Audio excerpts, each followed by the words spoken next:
Alright, here we are asked to differentiate y equals x to the x power. Now here we're actually going to use logarithmic differentiation. But why? Well, the best reason why is because it works. But when you're looking at problems and how to tackle them, how to find the derivative, two times where you're going to use logarithmic differentiation, or two common ones, are when you have a quotient that's really complicated looking, has a lot going on the top and on the bottom, like in our last example. Or another common one is when you have a variable being raised to a variable power. So for instance here, we have x, a variable, being raised to x, another variable, or I should say the same variable. Now that's the most basic example of it. You could have something x to the cosine x power. So again, there we have a variable being raised to a power with a variable in it.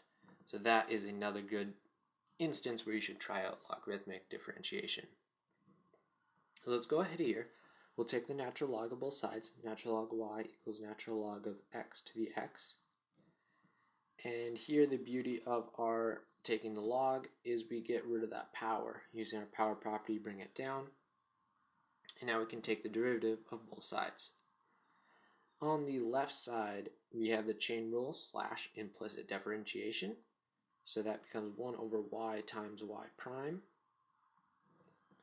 And here we have to use the product rule.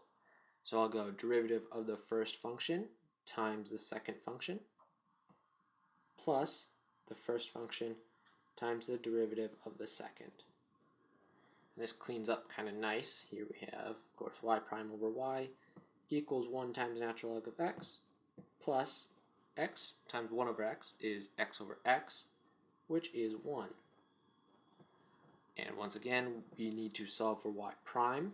So it's y times natural log of x plus 1. And what is y? This guy right here. So it's x to the x times natural log x plus 1. That plus 1 is outside of the natural log. I can make that very evident by doing that. And here we have our derivative. Wow, that was really easy. For a sort of funky looking function there, it's not bad. But we can take this up a level. Quite literally up a level. With this guy here, we're going to differentiate y equals x to the x to the x. Alright, let's give this a shot.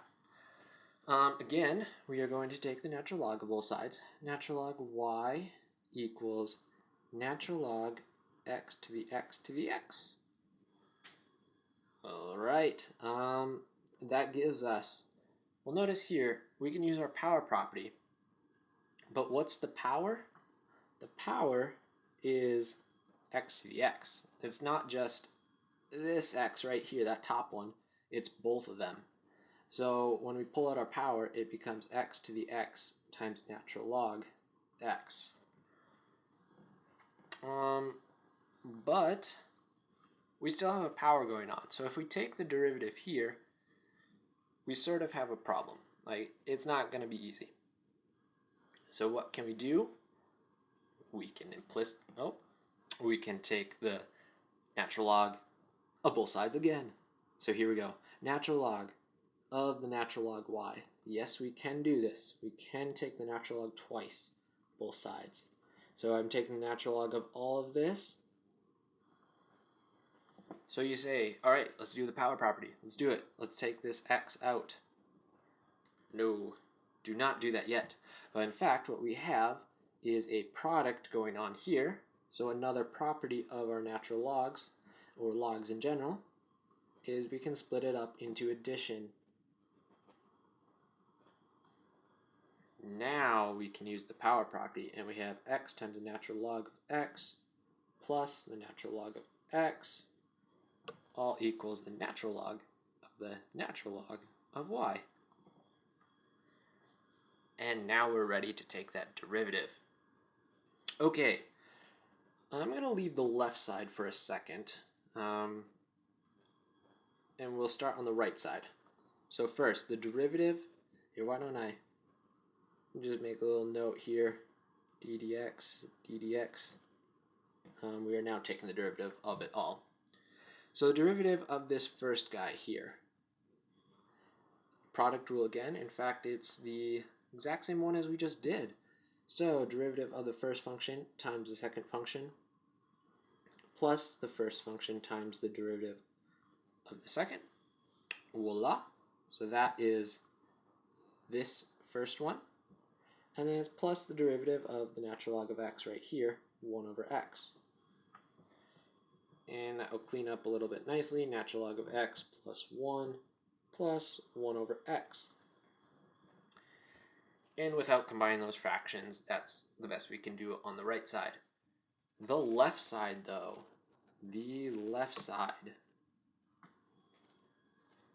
what do we got going on here? Well, we have a function inside a function because we have the natural log and then we have natural log y on the inside. So chain rule. That is derivative of the outside function evaluated at the inside function. Derivative of the outside function, that's natural log, so it's 1 over that u, but evaluated at the inside. The inside function is natural log of y. So it's 1 over natural log of y. Chain rule, so times the derivative of the inside function times the derivative of natural log of y. Why don't we quickly work that out on the side just to see it. We all do know it, but just to see it. The derivative of that. This is implicit differentiation. Our variables are different. So derivative of natural log of y is 1 over y, so the derivative of the outside function, times derivative of the inside. So this is the derivative of natural log of y. So when I'm multiplying, when over here, I'm multiplying by the derivative of the inside, I'm actually multiplying by this over here. 1 over y times y prime. Make that times. And we have now got to solve for the y prime. Let me write this one more time. So y prime over natural log y times y. That gives us y prime equals natural log y times y prime times this whole big guy here. And the question becomes again, what is x? What is y? Y is our original function. Let me get the highlighter out there. Our original function right there, that triple x. So this is the natural log of x to the x to the x times x to the x to the x times natural log x plus 1 over x. That third one is decidedly not as fun to say as x to the x to the x.